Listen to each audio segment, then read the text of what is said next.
through the background to this because it's a little bit more complicated than usual. We have a Lizardmen versus High Elves game. Now, this game is being played at Phil's house, so you can see the terrain. He's probably starting to get familiar with this kind of stuff. This was the same table that we used for the last weekend where I was playing my Tomb Kings versus Dark Elves. But it's Lizardmen versus High Elf. Now, the Lizardmen player is the same guy that you saw in the Lizardmen versus Dark Elf report I did a few months ago. He's also the same player that owns the High Elf Wood Elf army that looks very similar, which he's using as a High Elf army that I played against a couple of weekends back. This is his Lizardmen army, and he is playing against this High Elf opponent. Now, the High Elf opponent is another guy that I know that I've played before. He played against my Tomb Kings at my place a few weeks ago, and there was a draw. You guys might remember that game. But all in all, everybody's friends in this room, and we're all having fun.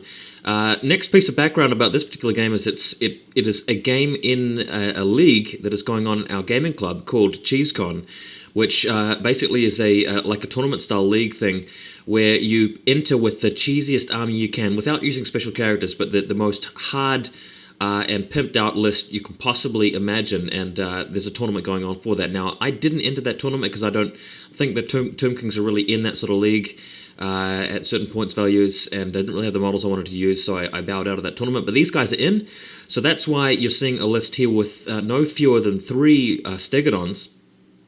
One of them is a regular steg, but 2 of them are engines of the gods with skink priests on them. He's got a slan in a massive bunker of temple guard. We've got units of skinks with poison javelins, pterodons at the back, and a unit of skinks at the far right with a character in them on a cold one. So this list is not kidding around. We pretty much had an expectation of who was going to win this game before we even rolled the dice. Anyway, next photo, we're taking a look at the High Elf player's army. He's taking a Star Dragon list, and Star Dragons are really the way to go if you want to be ultra competitive with High Elves.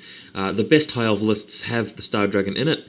We've also got Dragon Princes over the far side, 2 units, so 2 chariots, 1 chariot on the right hand side, 1 on the left. In the middle we've got 2 blocks of spearmen, a group of white lions, an eagle, and on the left hand flank 3 repeater bolt throwers.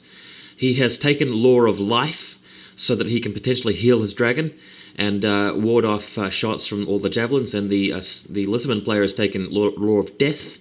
Nice sort of life versus death, evil versus good kind of little combo there, but death on the slan, and looks like, I think, Law of the Heavens on each of the 2 skink priests. Next photo, taking a quick look at the High Elf left-hand flank. We've got 2 repeater bolt throwers, plus a 3rd one further over on the hill that you can't see. Alrighty. Now, High Elves win the roll for the first turn. So heading straight ahead, Dragons getting into charge range, all of the blocks moving forward, Chariots moving up. Now the Dragon Princes have the Banner of Valyrian, that's what's allowed them to move through the forest behind the tower there.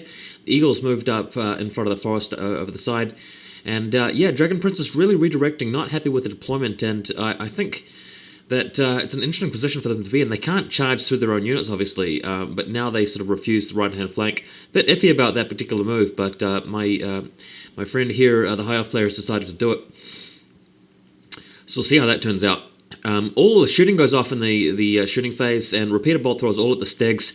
And one very lucky bolt, by the way, single bolts rather than repeating bolts, but one very lucky bolt hits a skink mage priest between the eyes and kills him first turn. So that's a nice little starter for the High Elves.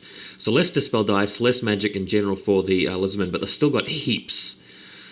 Next photo is the Lizardman response. Over the bottom of the photo, we've got skinks moving in around the side of the chariot, and a big steg with a repeater moving around as well. The skinks in the middle ground of the photo have charged the eagle. And a careful maneuvering there in the center there, we've got pterodons in front of the Slan Priest's unit. We've got a steg behind, just flush next to the back of the temple guard, so that the dragon potentially can't charge the steg. Even though it's on a hill, even though it's a large target, the dragon just won't fit in front, so it can't charge. The other stegers are on the other side. We've got skinks moving around, and we've even got the character leaving his unit at the far back on the cold one in front of the hill. Next photo, you get a sort of overview look as to what this positioning looks like. We've got 2 stegs on either side of the Slan unit, and Razordons on the other side here. Just getting ready to rip into the elves with a lot of shooting and a lot of magics and a lot of spells going off, picking people off here and there. Next photo, you can see in better detail what's going on over the left-hand side. We've got the Cold One riding Old Blood, or Scarvet or whatever you call those hero level Saurus heroes. Only one repeater is going to be able to shoot at him over the side there, but after that happens, the cold one's obviously going to charge through on the side. So, wow. Looks like it's set to be violent very shortly. Next photo, I love this photo. It's probably one of my favorite photos of the gallery.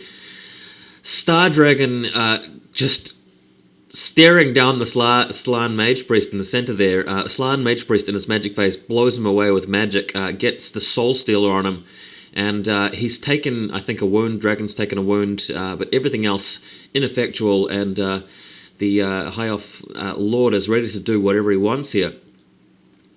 Next photo, it's High Elf's turn 2, and the High Elf Lord has decided not to engage the center bulk, and wise plan too, because he wouldn't win. He's charged the Razordons who have fled, and actually no, he charged, I think, something else which was in the way and killed them.